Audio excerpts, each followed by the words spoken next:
जय हिंद दोस्तों, स्वागत है आप सभी का हमारे इस YouTube channel student study platform पर।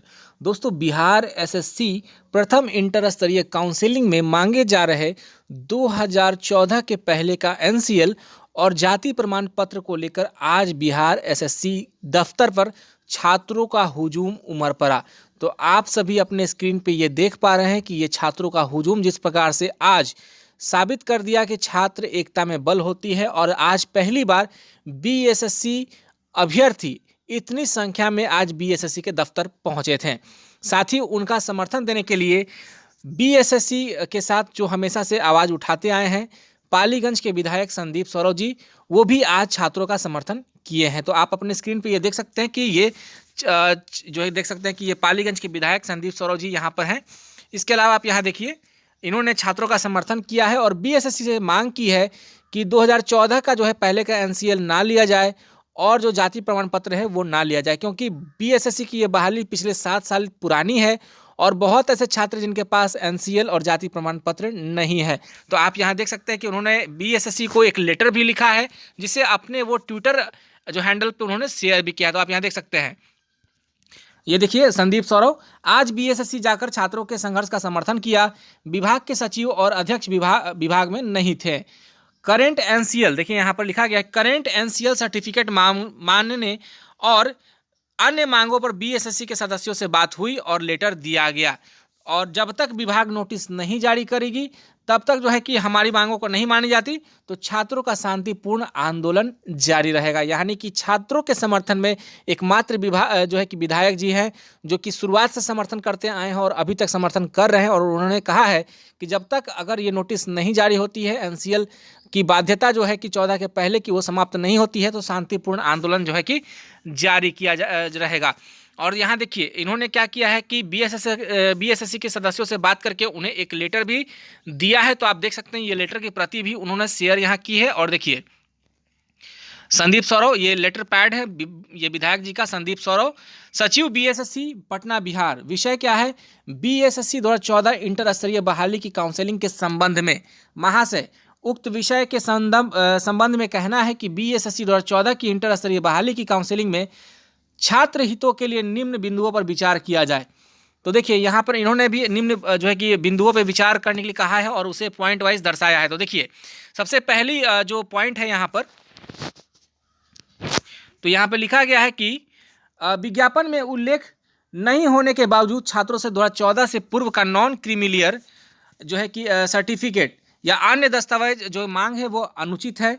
ज्ञातव्य है कि बीएसएससी के सीजीएल 2 में सामान्य विज्ञापन के बावजूद नया सर्टिफिकेट लिया जा रहा है। विभाग चाहे तो छात्र का नया सर्टिफिकेट के साथ शपथ पत्र दे सकते हैं।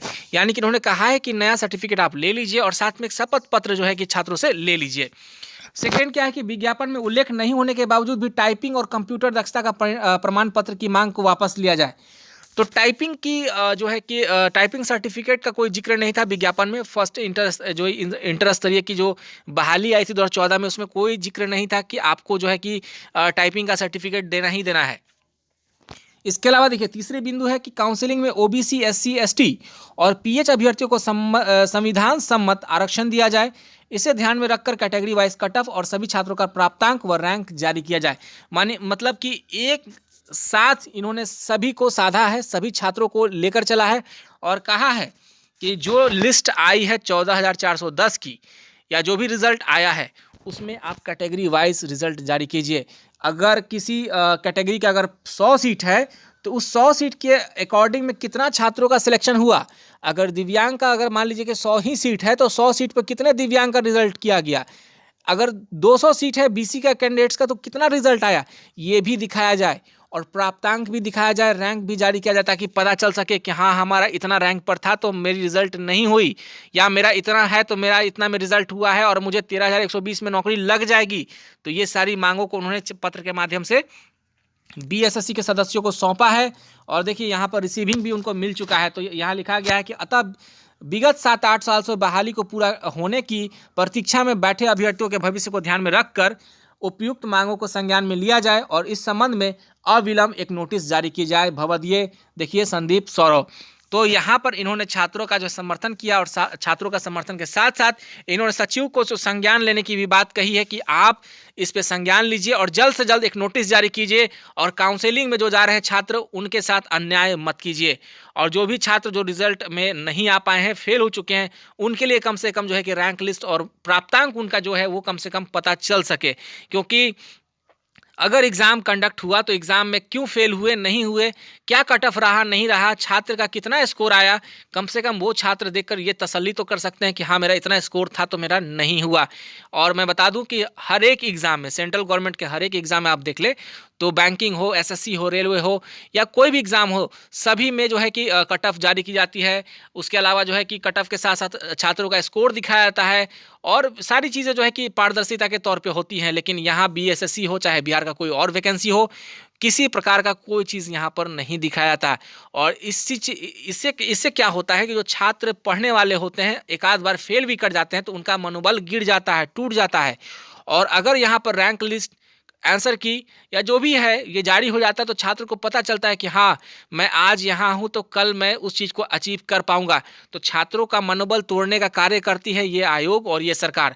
अगर इस चीज़ को सुधार कर दिया जाए ना तो बिहार का कोई भी जो है कि वैकेंसी है, छात्र जो छूट जाते हैं, मनोबल तोड़ लेते हैं अपना, नहीं होने के कारण वैसे छात्रों को एक और मौका मिलेगा और उनकी उम्मीद जगेगी अगली तैयारी करने के लिए।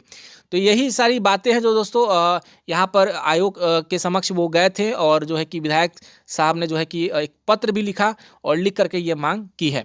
तो चलिए दोस्तों, आज के लिए बस इतना ही। आप सभी का बहुत बहुत धन्यवाद और बाकी की अपडेट्स के लिए आप हमारे चैनल पर जुड़े रहिएगा, क्योंकि बीएसएससी से संबंधित जितनी भी इन्फॉर्मेशन होती है आपको हमारे चैनल के माध्यम से मिलती रहती है।